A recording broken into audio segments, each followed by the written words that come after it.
welcome to channel Maths Zone with PP. Now I want to finish this chapter 1.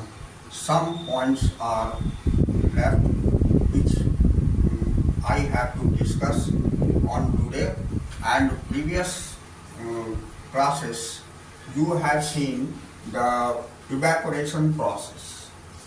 जैसा कि हम पिछली class में देखे कि ये इवेपोरेशन प्रोसेस के बारे में समझ चुके, और जो बाकी बचे हुए जितने पॉइंट्स थे चैप्टर 1 में वो मैं आज डिटेल से डिस्क्राइब करूँगा।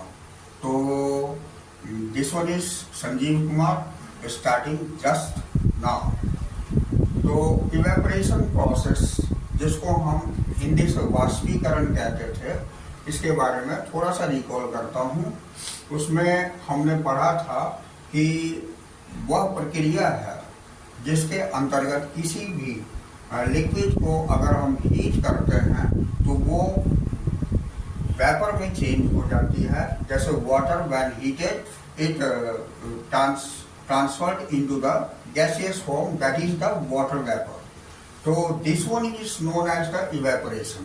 इसके बारे में पिछली क्लास में हम डिस्कस कर चुके थे। नाउ आज है factors affecting evaporation. That means कि वाष्पीकरण को प्रभावित करने वाले कारक।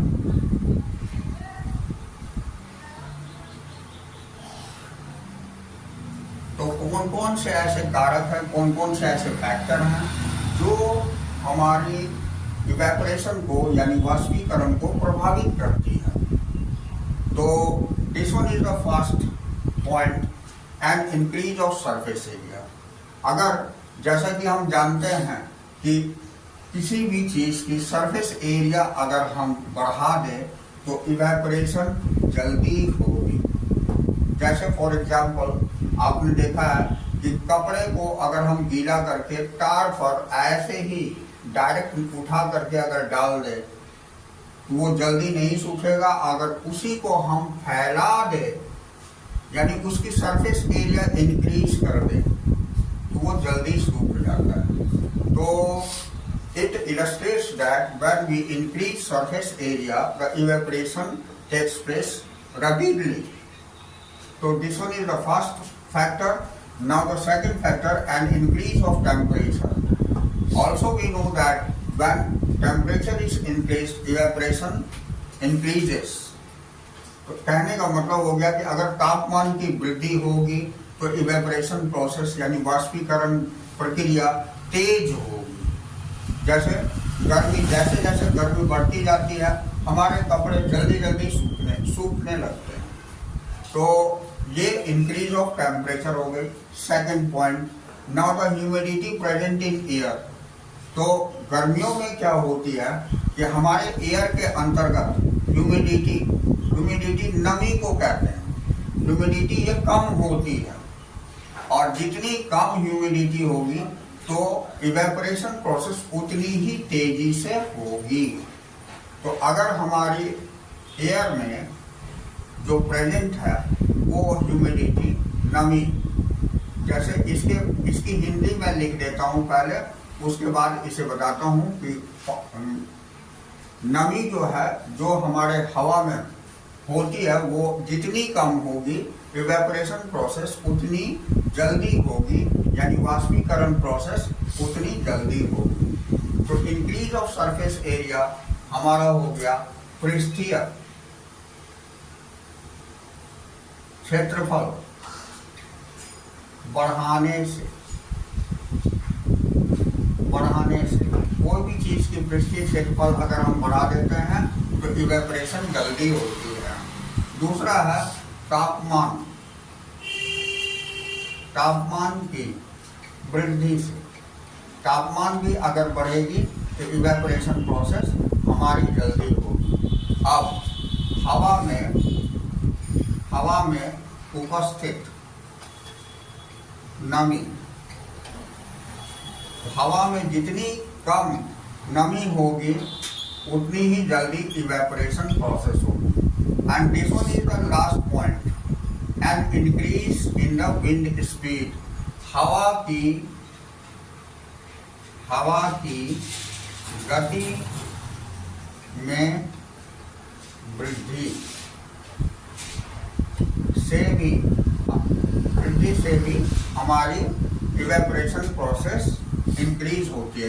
जितनी हवाएं चलेंगी उतनी जल्दी कपड़े हमारे सूखेंगे, यानी कि इवेपोरेशन प्रोसेस होएगी। तो these are the 4 factors by which evaporation takes place and that is effective evaporation.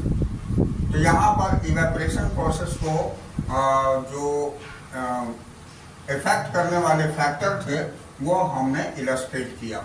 Now the last point, how evaporation cause cooling. तो हम जानते हैं वाष्पीकरण द्वारा ठंडक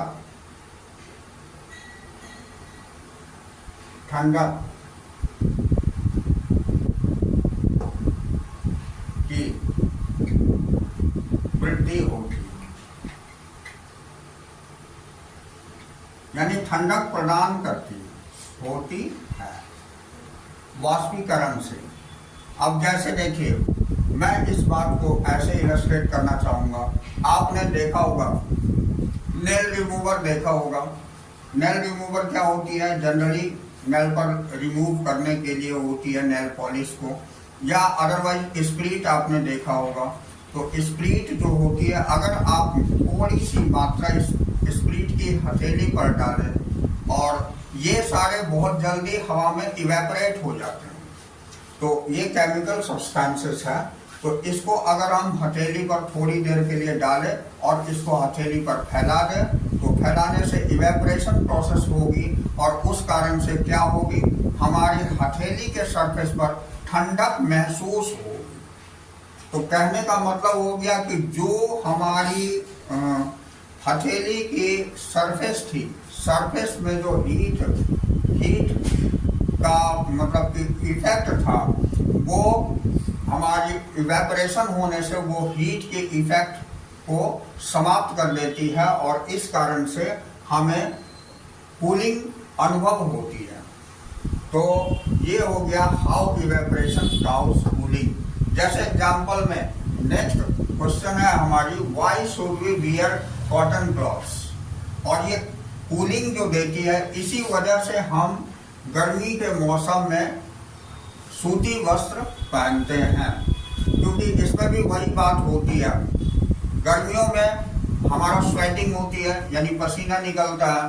तो पसीना निकलता है तो वो कॉटन क्लॉथ्स उसे एब्जॉर्ब कर लेती है, और जब एब्जॉर्ब कर लेती है और बाहर का सराउंडिंग्स जो हमारा होता है दैट इज हीटेड, गर्म होती है, तो वो हमारे कपड़े की जो पसीना है उसको वो सुखा देती है, इवेपोरेट कर देती है, और उससे हमें अंदर कूलिंग महसूस होती है।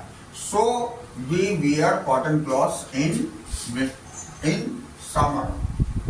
ओके, तो this one is due to the cooling effect of evaporation, we should wear cotton clothes in summer. Okay, गर्मी के मौसम में हमें कॉटन क्लॉथ्स पहनने चाहिए। That is the answer of that questions which you should have to write in your own language, because science is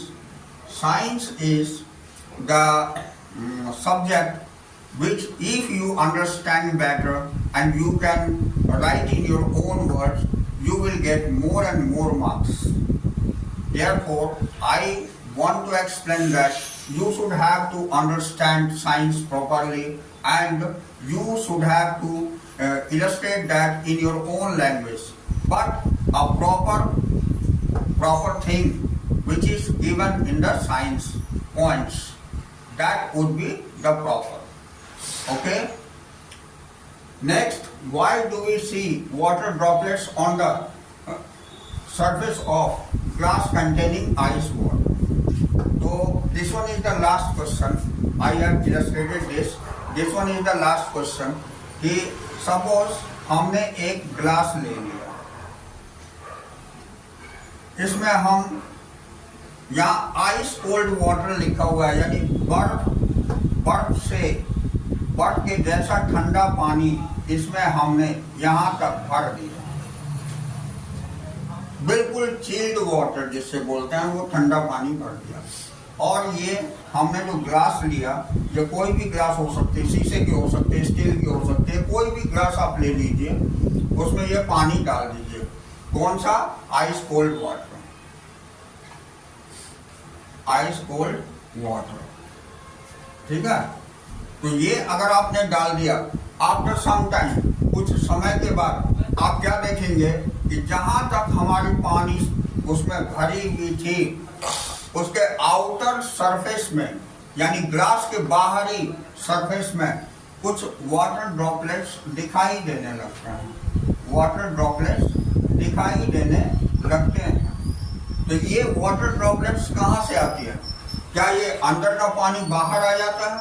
no, ये अंदर का पानी बाहर सरफेस में पसीजता नहीं है। ये होता है क्या कि ये हमारी सराउंडिंग्स है। ये क्या है? सराउंडिंग्स। सराउंडिंग्स हम बाहरी क्षेत्र को बोलते हैं। ये हमारा ग्लास के बाहरी क्षेत्र है, बाहरी क्षेत्र। तो बाहरी क्षेत्र में क्या होता है? एयर तो हर जगह है, एयर उसके कांटेक्ट में होता है, और हम जानते हैं एयर में ह्यूमिडिटी होती है, जो कि हमने पहले ही बताया, एयर में ह्यूमिडिटी होती है। ह्यूमिडिटी दैट मीन्स नमी होती है।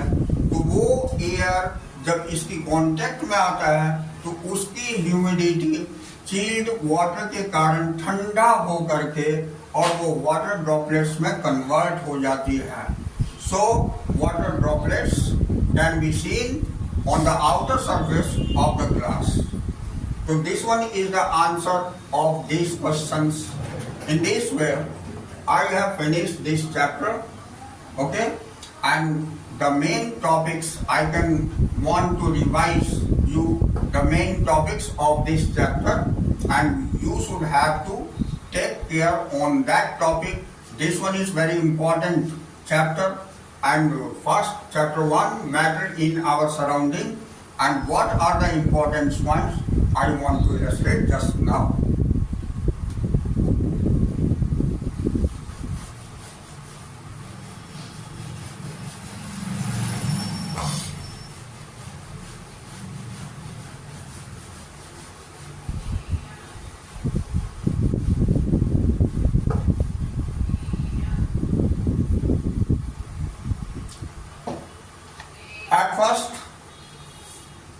At first I have illustrated.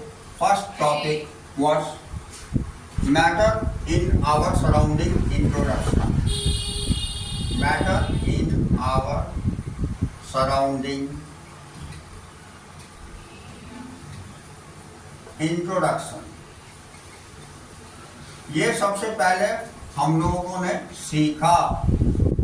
अब सेकंड टॉपिक हमने जो सीखा वो है फिजिकल नेचर ऑफ मैटर।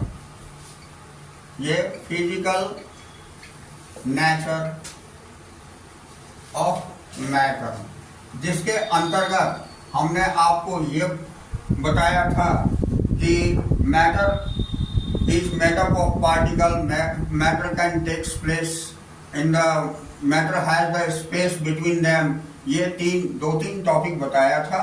तो ये सारे टॉपिक जो हैं आपको फिजिकल नेचर ऑफ मैटर में आते हैं। अब उसके बाद हम कैरेक्टरिस्टिक्स ऑफ मैटर, तीसरे पॉइंट में हमने पढ़ा था कैरेक्टरिस्टिक्स ऑफ मैटर। मैटर की क्या क्या कैरेक्टरिस्टिक्स होती है ये आप लोग इसमें देखे थे, ठीक है। कि particles of matter have space between them, इसमें दूसरा था particles of matter is continuously moving, और तीसरा था ये particles of matter attract each other. तो ये चीज देखा था। उसके बाद चौथा पॉइंट हमने स्टेट्स ऑफ मैटर पढ़ा था, स्टेट्स ऑफ मैटर ये पढ़ा था, जिसके अंतर्गत हमने ये पढ़ा solid liquid and gases and the characteristics of solid liquid and gases. ठीक है, उसमें डेफिनेशन विद पार्टिकल्स की अरेंजमेंट के आधार पर भी हमने सॉलिड लिक्विड एंड गैसेस को पढ़ा था। उसके बाद फिर नेक्स्ट पॉइंट हमने पढ़ा था can matter change its state, can matter change its state, क्या कोई भी मैटर जो है अपनी स्टेट को चेंज कर सकता है? तो इसका आंसर हमने पढ़ा था yes, matter can change its state, solid to liquid, liquid to gases, and by heating and by cooling once again reverse that, so gases to liquid, liquid to solid. So this one was in can matter change its state. Or after that we have also studied the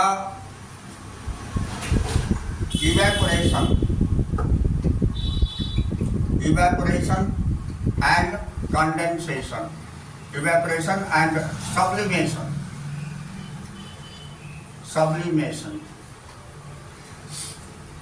ये भी process हमने पढ़ा था। उसके बाद हमने एक चीज और भी conversion of degree C to Kelvin and Kelvin to degree C, ये भी पढ़ा था, ये कन्वर्सन। ठीक है, और इसके बाद हमने आज ये factor affecting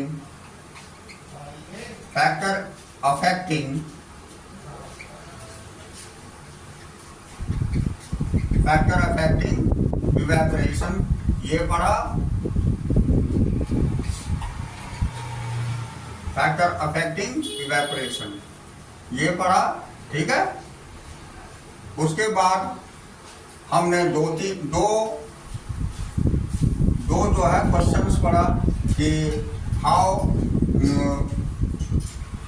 factor affecting, how does evaporation cause cooling, और उसके बाद हमने ये पढ़ा कि why should we wear cotton clothes and why do we water droplets on the water surface, on the outer surface of the glass containing ice cold water. So this one is finished, this chapter. Now we will meet again on the next class. Okay, hope you will satisfy.